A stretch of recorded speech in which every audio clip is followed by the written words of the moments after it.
With the absence of the Farnborough International Air Show this year, we're going to be missing that ear-splitting row when the fighter aircraft perform above our heads, and then we go into the halls to discuss about where the future is going and which one is best. Well, don't worry. FIA Connect, which runs through the week of the Farnborough Air Show, will be picking up on those subjects. Now, those sessions are going to be managed by Douglas Barrie from the International Institute of Strategic Studies, and he's with us now to talk about that. Douglas, welcome to the programme. Now, 2 years ago at Farnborough, we saw the unveiling of Tempest, the UK's suggestion for a sixth-generation fighter. At Paris Air Show, we saw Turkey and the European contender. So a year on, where are we with those programmes? Are they going to happen?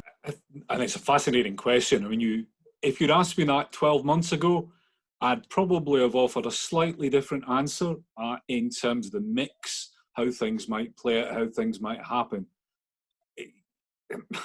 The pandemic has, if anything, actually sharpened the picture.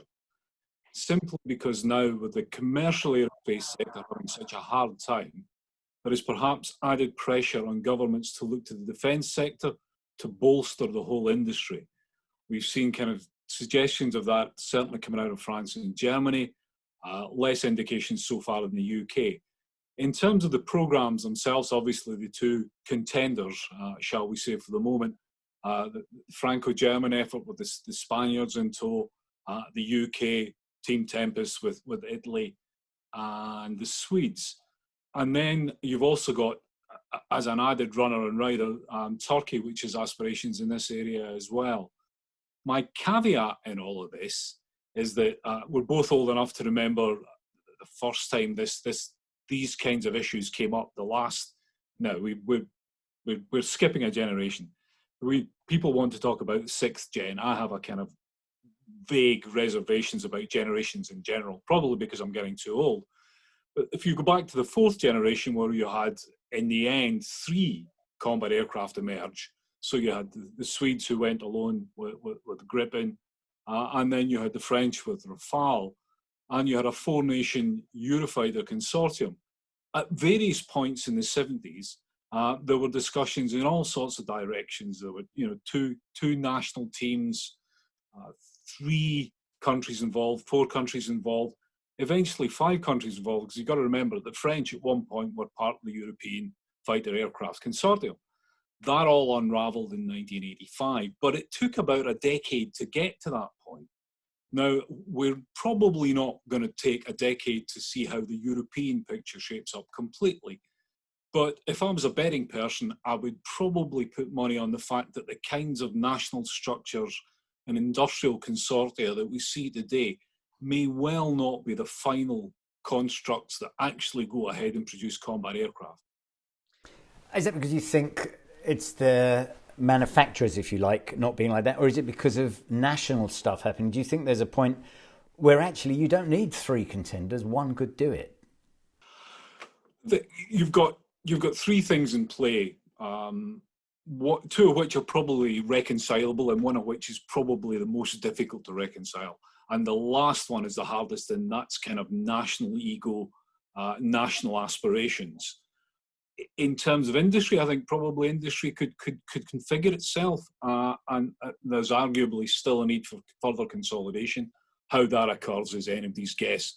And it also needs political will, if you like. So you need politicians with a grand vision who want to drive this through. Now, whether that be as one European team, a European national champion, or 2 European teams, one of which is UK, led and one of which is on a kind of Franco-German structure, that has to be determined.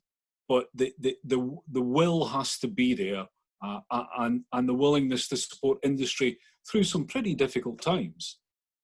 And what about the US in all this? You have the F-35 now, and I mean there are suggestions that if the 6th generation does go ahead, it will kill off the F-35 program, which of course a lot of countries have invested in. Exactly how all that plays out, I think, is if the European picture is kind of fuzzy around the edges, the American picture, I suspect quite deliberately, is really unclear. Exactly where the US is going to go with all of this. The 35 will be in production out until I mean, I would have thought into the early 40s, if not beyond, at least on current kind of order book size. If you go down to a couple of hundred of A, B, and C, then while that may be a really nice approach for the US in terms of kind of tailoring to specific needs and requirements, in industrial terms, it's more difficult because your foreign customer probably isn't going to want to buy into that. They want to buy into the F-35. They want to buy into the F-16. They don't want to buy into something that's going to be, the logistics train is going to dry up in 5 years' time because the USAF's moved on to something else. So I think the US situation in terms of 6th gen is really interesting because obviously that plays into how the Europeans will behave. And the US is also watching the Europeans because obviously what the Europeans will produce will inevitably be a competitor in some markets. Great. So that's going to be fascinating. From the UK, of course, and Farnborough being very much a UK showcase in many ways, Tempest is going to be the big thing. Is this going to be a key part of your debates that will be going on during Farnborough Connect? Oh, I think so. I think we're, and it's a horrible, it's a phrase I don't like. But we are actually at an inflection point. It's probably the one time I can use that phrase and not feel vaguely guilty about using it. I mean, this plays out across all of the European defence aerospace sector. And just how important the decisions that will be made in the next few years are going to fundamentally shape how the European defence aerospace sector moves ahead, what it looks like over the coming decades. Farnborough Connect, had there been a Farnborough Air Show, this would have been the defence subject.